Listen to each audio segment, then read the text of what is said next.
ఉన్నారా? ఎందుకని? మరి మీరు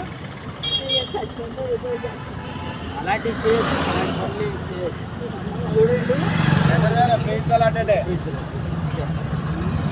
ముసలైతే కూడా ఎత్తుకుంటాడండి ఏసై. ముసలయ్య కూడా ఎత్తుకుంటాడు. వాక్యంలో ఉన్నది. చదువుకోండి, కార్యం చేస్తాడు, మిమ్మల్ని ఎత్తుకుంటాడు. ముసలైనా పర్వాలేదు, ఎత్తుకుంటాడు.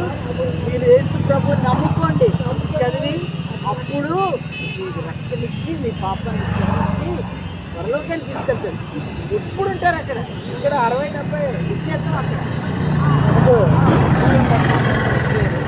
నేను కూడా ఒకప్పుడు భయంకరమైన లోకంలో ఆందోళనతో ప్రేమించి నాతో ఒప్పించి నాకు రక్షణ ఇచ్చి